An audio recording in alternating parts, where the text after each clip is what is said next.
everybody, welcome back to the 12 Days of King Christmas. Now today we're going to be reading a chapter from Horrid Henry's Christmas Cracker, and this chapter is called Horrid Henry's Christmas Play.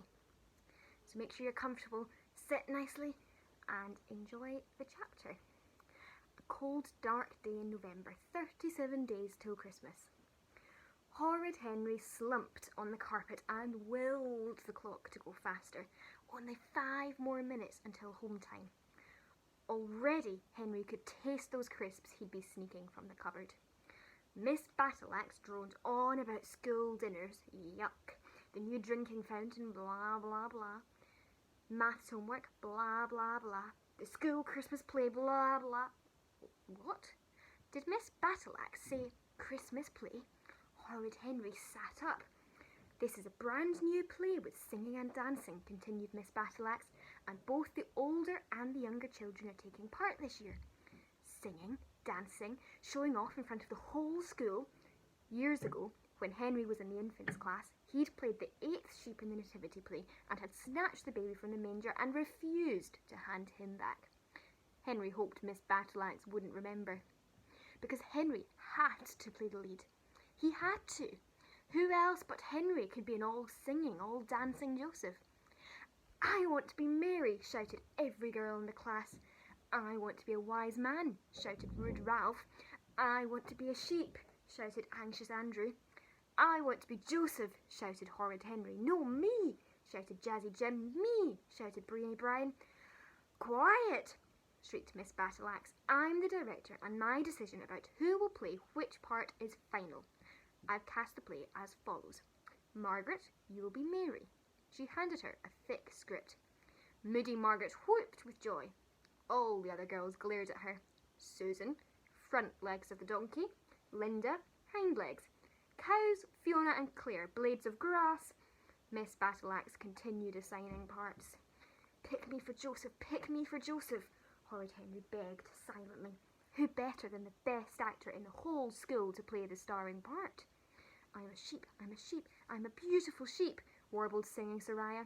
I'm a shepherd, beamed Jolly Joss. I'm an angel, trilled Magic Martha. I'm a blade of grass, sobbed Weepy William. Joseph will be played by me, screamed Henry. Me, screamed New Nick, Greedy Graham, Dizzy Dave and Aerobic Al.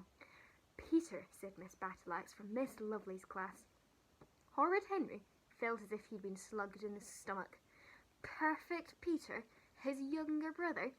Perfect Peter get the starring part. It's not fair, howled Horrid Henry. Miss Battleaxe glared at him. Henry, you're... Miss Battleaxe consulted her list. Please not a blade of grass, please not a blade of grass, prayed Horrid Henry, shrinking. That would be just like Miss Battleaxe to humiliate him, anything but that. The innkeeper. The innkeeper?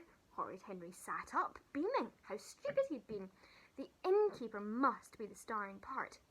Henry could see himself now, polishing glasses, throwing darts, pouring out big foaming fizzy whiz drinks to all his happy customers, while singing a song about the joys of innkeeping. Then he'd get into a nice long argument about why there was no room at the inn, and finally the chance to slam the door in Moody Margaret's face after he'd pushed her away. Wow, maybe he'd even get a second song. 10 green bottles would fit right into the story. He'd sing and dance while knocking his less talented classmates off a wall. Wouldn't that be fun? Miss Battleaxe handed a page to Henry. Your script, she said. Henry was puzzled. Surely there were some pages missing. He read, Joseph knocks. The innkeeper opens. Joseph, is there any room at the inn? Innkeeper, no. The innkeeper shuts the door. Horrid Henry turned over the page. It was blank. He held it up to the light. There was no secret writing. That was it. His entire part was one line, one stupid, puny line. Not even a line. A word. No. Where was his song? Where was his dance with the bottles and the guests at the inn? How could he, Horrid Henry, the best actor in the class, and indeed the world, be given just one word in the school play? Even the donkeys got a song. Worse, after he said his one word, Perfect Peter and Moody Margaret got to yak for hours about mangers and wise men and shepherds and sheep, and then sing a duet while he, Henry, hung around behind the hay with the blades of grass. It was so unfair. He should be the star of the show, not his stupid worm of a brother. Why on earth was Peter cast as Joseph anyway? He was a terrible actor. He couldn't sing and he just squeaked like a squished toad. And why was Margaret playing Mary? Now she'd never stop bragging and swaggering. Ugh. Isn't it exciting, said Mum. Isn't it thrilling, said Dad. Our little boy, the star of the show. Well done, Peter, said Mum. We're so proud of you, said Dad. Perfect Peter smiled modestly. Of course, I'm not really the star, he said. Everybody's important. Even little parts like the blades of grass and the innkeeper. Horrid Henry pounced. He was a great white shark lunging for the kill. Ah! Squealed Peter. Henry bit me. Henry, don't be horrid, snapped Mum.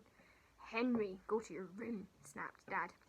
Horrid Henry stomped upstairs and slammed the door. How could he bear the humiliation of playing the innkeeper when Peter was the star? He would just have to force Peter to switch roles with him.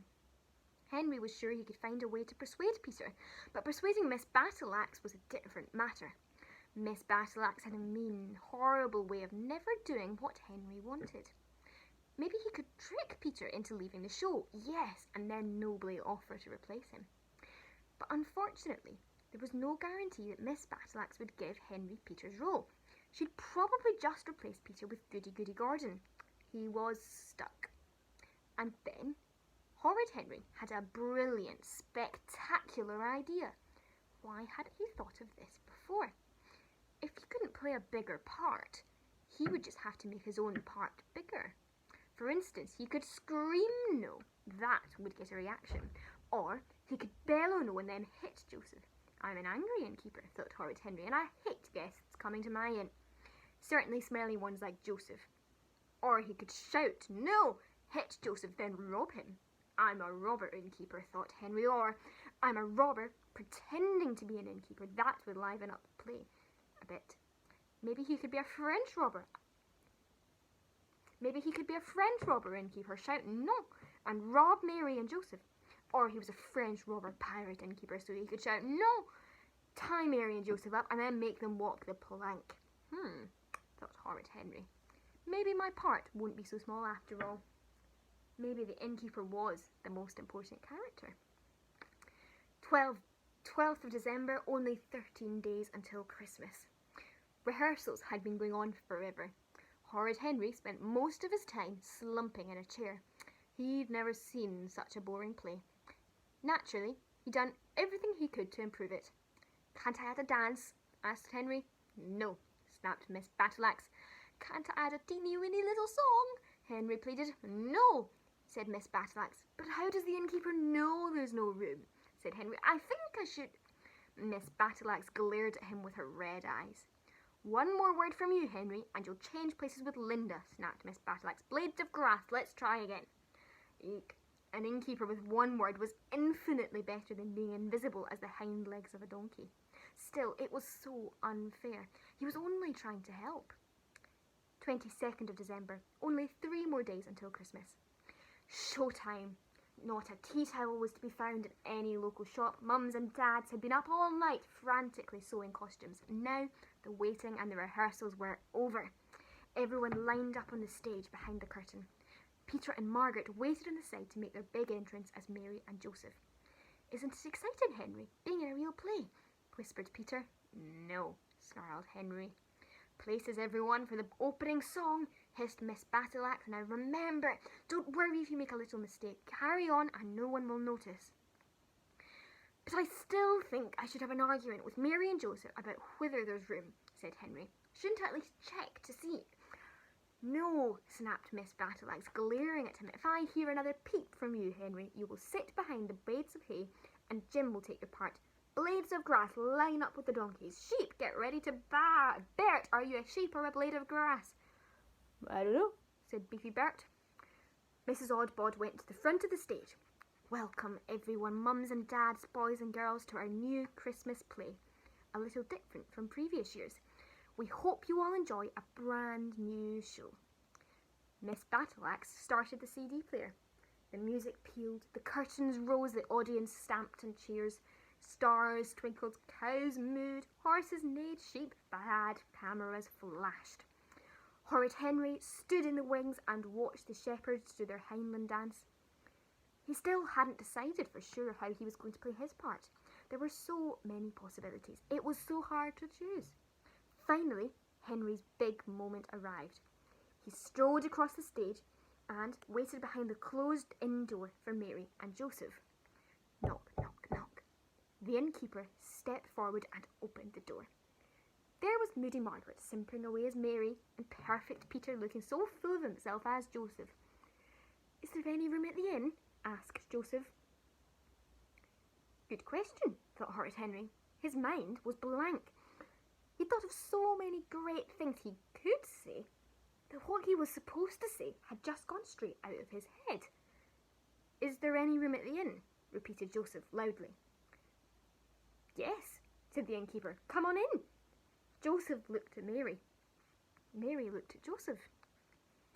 The audience murmured. Oops, thought Horrid Henry. Now he remembered. He'd been supposed to say no. Oh well, in for a penny, in for a pound. The innkeeper grabbed Mary and Joseph's sleeves and yanked them through the door. "Come all in. I haven't got all day." But the inn's full," said Mary. "No, it isn't," said the innkeeper. "Is too." "Is not. It's my inn and I should know. This is the best inn in Bethlehem. We've got TVs and beds and..." The innkeeper paused for a moment. What did inns have in them? Computers. Mary glared at the innkeeper. The innkeeper glared at Mary. Miss Battleaxe gestured frantically from the wings.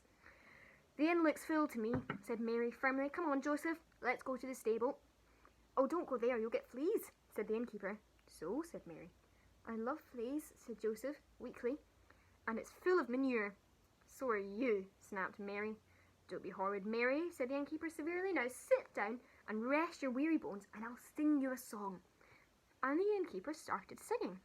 10 green bottles standing on a wall, 10 green bottles standing on a wall, and if one green bottle should accidentally fall.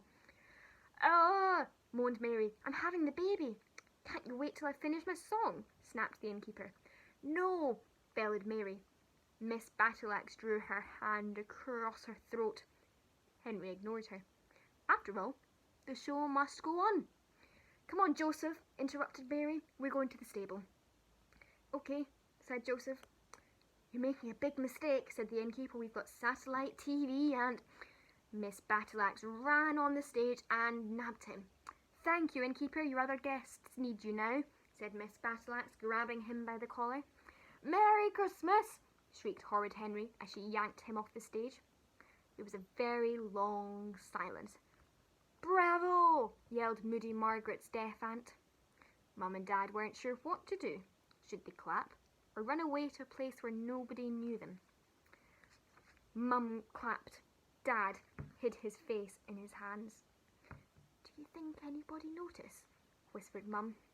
Dad looked at Mrs. Osbod's grim face. He sank down in his chair.